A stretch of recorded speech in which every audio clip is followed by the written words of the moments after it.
గత 100 సంవత్సరాలుగా ప్రతి సంవత్సరం హోండురాస్లోని యోరో చిన్న నగరం చాలా విచిత్రమైన వాతావరణాన్ని ఎదుర్కొంటోంది. సాధారణంగా మే లేదా జూన్లో సంభవించే లువియా డి పెసెస్ లేదా రైన్ ఆఫ్ ఫిష్ అనేది వార్షిక వాతావరణ సంఘటన. దీనిలో తీవ్రమైన ఉరుములతో కూడిన గాలివానల నేపథ్యంలో ఆకాశం నుండి వందలాది చేపలు నగరం వీధుల్లోకి వస్తాయి. చేపల వర్షం లేదా జంతు వర్షం ఈ దృగ్విషయం సాధారణంగా తెలిసినట్లుగా శతాబ్దాలుగా ప్రపంచవ్యాప్తంగా నివేదించబడింది. కానీ దృగ్విషయం ఎందుకు సంభవిస్తుంది అనేదానికి శాస్త్రీయ వివరణలు చాలా తక్కువగా ఉన్నాయి. ఒక పరికల్పన ప్రకారం లువియా డి పెసెస్ వంటి చేపల వర్షం వాటర్ స్పౌట్లతో ఉద్భవిస్తుంది. ఇవి నీటిపై కదులుతాయి, ఉపరితలం క్రింద నివసించే చిన్న జీవులను పీల్చుకుంటాయి, సాధారణంగా చేపలు మరియు కప్పలు, మరియు వాటిని వేరే చోట జమ చేస్తాయి.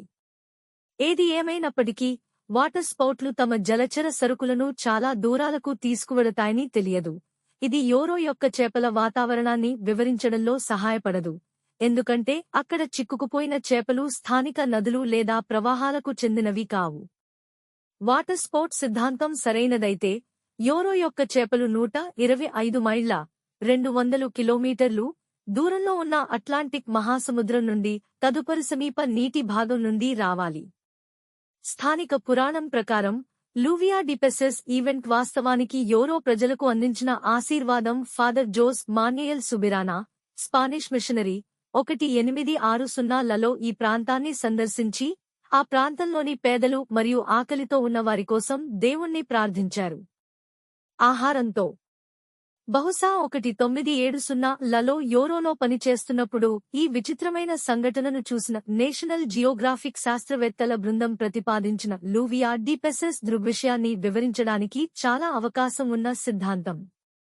కొట్టుకుపోయిన చేపలు పూర్తిగా గుడ్డివిగా ఉన్నాయని గుర్తించిన తర్వాత యోరో చేపలు వాస్తవానికి ఆకాశం నుండి పడవని శాస్త్రవేత్తలు నిర్ధారించారు.